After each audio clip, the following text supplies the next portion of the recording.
Hey guys, this is Brian with another video. I am super excited about this one this morning, and I appreciate all of your great feedback and support and ideas. I'm having so much fun doing this. And today we're going to do how to conquer your fear in 30 seconds. Yesterday we had fun with how to find your purpose. What did we do yesterday? How to discover your purpose in 5 seconds. That was a lot of fun. Today we've got how to conquer your fear in 30 seconds. So let's see if we can make a mental shift that will allow us to conquer our fears in 30 seconds. Today's little lesson has two parts. Part 1, theory. Part 2, practice. We're going to start with the theory, and then we'll wind up with our 30 seconds to rocking it, conquering our fear. So part 1, theory. We need to understand there's a difference between fearlessness or having no fear and being courageous. There's a huge difference. And a lot of times we get confused and we think that the people we admire somehow no longer have fear, or they never had fear. But the reality is we all get afraid. Pick your favorite hero, whoever it is. And Mike Tyson might not be your hero, but did you know this is in the peak of his career? I was just listening to an interview by a friend of mine, Trip Lanier, who was talking to Tim Ferriss. Great chat. And Tim shared a story I'd heard about a lot of different people with fears, and we'll talk about a couple of them. But Mike Tyson, at the peak of his career, the greatest fighter of his era, was paranoid, was totally afraid before every fight. And his trainer would tell him, it's not about not being afraid, it's about what do you do when you feel that fear. Most of us, when we feel fear, we think we've already lost. We think something must be wrong with us because we're afraid. The great people we admire in different domains feel the fear, and then they go do what needs to get done. And there's a huge distinction, again, between trying to get rid of our fears and realizing it's part of the human experience, and then developing practices, like what we're talking about here today, to move through your fear. Bill Russell, another athlete, one of the greatest athletes of his era, I think he was the only guy to ever win a gold medal, an NCAA championship, and a professional championship in the same year. And guess what? He threw up before every one of his basketball games. Really? Yeah. That's how much he cared, and that's how energized he was. And the reality is the energy that we feel before anything is neutral. It's what we do with it that matters. It's an opportunity to channel into great performance. We'll talk about that a little bit more in a second as we talk about our expectations. But I can give you countless examples of this. Tiger Woods, he says the day that he's not nervous when he walks up to the first tee is the day he quits. We're all nervous. We use that extra energy either for good or for not so good. So there you go. Aristotle, back in the day, he talked about the fact that, again, it's not about having no fear. It's about having the right amount of fear and then taking the right virtuous action. He had something called the virtuous mean. He said if you have too little if you have too little of the virtue of courage, then you're going to be a coward. You're going to have cowardice. But if you have too much courage, you're going to be kind of an idiot. You're going to be rash. It's kind of like jumping out of an airplane without a parachute. It's just not a smart thing. You want to have the proper amount of courage. And then, of course, that means you're taking action. Now, courage, another little thing on the theory side of things, the word courage comes from the French and Latin words for heart. So these great thinkers back in the day knew that courage was the virtue that vitalized all the other virtues. Just like your heart vitalizes your arms and legs and all of your organs, courage is the virtue that vitalizes all your other virtues. Without courage, you simply can't fully manifest your potential. So there you go. That's a quick look at theory, but it's really important. It's not about getting rid of your fear once and for all, or you're somehow a loser if you have fear. No. So many. Pick your favorite person you admire. They're afraid. It's really funny, just a personal note. People think I don't have fear. Of course I have fear. I get nervous before I do this. Is this going to be good? Are people going to like it? Are they going to think it's stupid? Et cetera, et cetera. It's easy for me to get spun out in the fear. But what I like to do is to remember this theory and then to put it in this practice. So here's the practice. Once we realize that fear is natural, we just got to learn how to move through it more gracefully. So part 2. We have 3 steps to our practice. Step 1 is to breathe Tell you about that in a second. Step 2 is to reverse your desire. We want to get excited about fear. And step 3 is to optimize our expectations, and then you go do it. And I'll walk you through that final steps at the end there. So first step, breathing. Fritz Perls says, fear is excitement without the breath. Think about that. Fear is excitement without the breath. Such a beautiful concept. Remember that. Fear is excitement without the breath. So the first step is to breathe deeply. Free yourself up, relax, just kind of open my shoulders there. Take a deep breath. Take a deep breath right now. Nice long inhale. And a nice long exhale. Do that throughout your day. That's a really good practice. Builds willpower, calms your nervous system. Really, really good stuff. Step 2. Reverse your desire. This is another idea. We talked about the tools and grateful flow. This little idea here, right?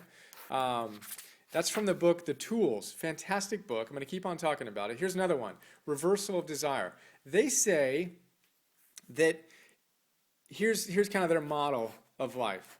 Here's you inside your little comfort zone. Here's your fear, which is keeping you inside your comfort zone. Oh, bummer. And here on the other side of your fear is infinite possibility. All the things that you can do. And your fear, they call it pain, is in between you and your possibility. And if we have this comfort zone that we constantly retreat into every time we feel fear, and we kind of reverse back into it, and we just, oh no, not today, maybe I'll do a little more prep, and then I'll be ready to send that email or make that phone call or record that video or write that blog post or launch the business or whatever.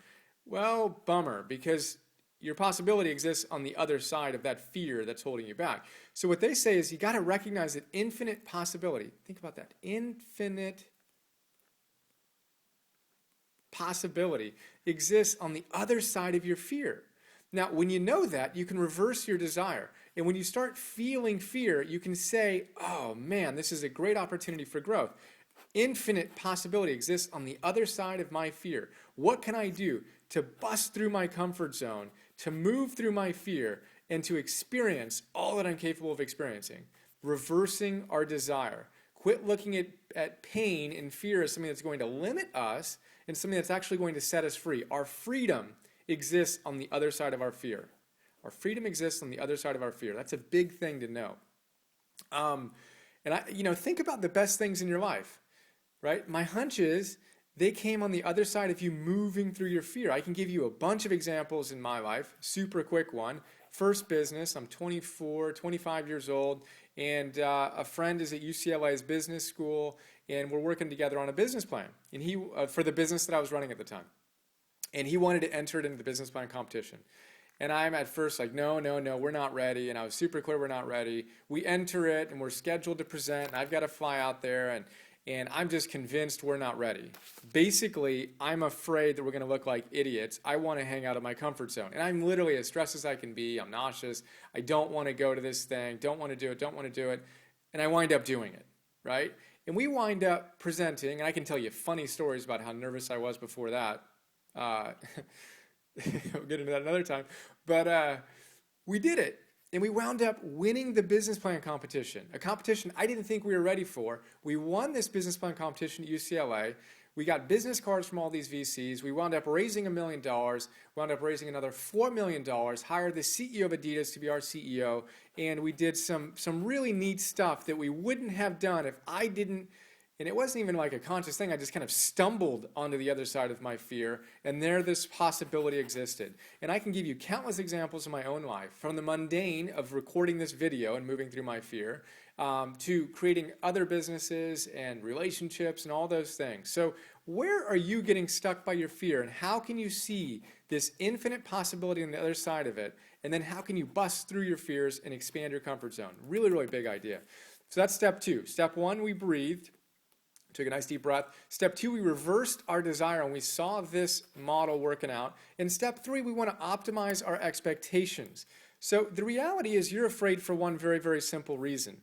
On this little spectrum of expectations, you have a negative one if you're afraid. It's very simple. You expect something to go wrong. If I'm afraid to record this video right now, I expect you to not like it, right? Well, that's going to lead to what? Fear. Now, if I expect you to like it, or at least hope that one person watches this, which is how I always do anything whenever I'm teaching, I hope one person gets something out of it, and then it's worth it for me. If I can imagine that one person, I actually get a little tears in my eyes as I say that, if I can imagine that one person who emails me and said, you know what, that changed my day, that made me have a happier day, well, guess what? I get excited. I get motivated. I can imagine communicating with that one person, and then my fear moves to excitement. And I literally can get excited about it. That's so cool, right? Move your expectations from negative to positive. Your fear moves from, your experience moves from fear to excitement. Really, really cool stuff. So step 1, breathe. Step 2, reverse your desire. Step 3, optimize your expectations. Go from negative to positive. And there you go. You've got a 30-second model to conquer your fears. Again, remember the theory. It's not about getting rid of our fears. It's about developing courage. When we do that, we can spend 10 seconds, when you feel fear, spend your first 10 seconds breathing. Nice deep breath. Just on the inhale, just think about relaxing. And then think about, wow, this is cool. I'm going to reverse my desire, and this fear is actually going to set me free. I'm going to move into my infinite possibility. Awesome. You can do that in less than 10 seconds. In the next 10 seconds, I want you to think about the negative thought you're having of what's going to go wrong, and then I want you to think about what's the other side of the spectrum. What could go right? What can go wrong? What can go right? Shift that in 10 seconds. It doesn't need to take 10 minutes or 10 hours. It can go as quickly as 10 seconds. So you've breathed, nice deep breath, and you imagined you're shifting your expectation from negative to positive. Then take another 10 seconds, breathe again. Remember, fear is excitement without the breath. Breathe one more time, and then just imagine awesomeness. Just imagine the best possible outcome and just get excited about that, and then go do it. There you go. It took me 12 minutes to tell you how to conquer your fear in 30 seconds, but I hope you loved it. This is some of my favorite stuff. I come back to this a lot. And I've got some other ideas about how to move through fear and show up consistently day in and day out that I'll share throughout these videos. But I really hope you dug it. Theory, practice. Don't forget Aristotle. Virtuous mean, just the right amount of courage. And your breath, reversal of desire, your optimizing of expectations, and you've got a 30-second plan to rock it. All right. Let me know what you think. Let me know if you have any other ideas about what we can look at, and have another awesome day. See ya.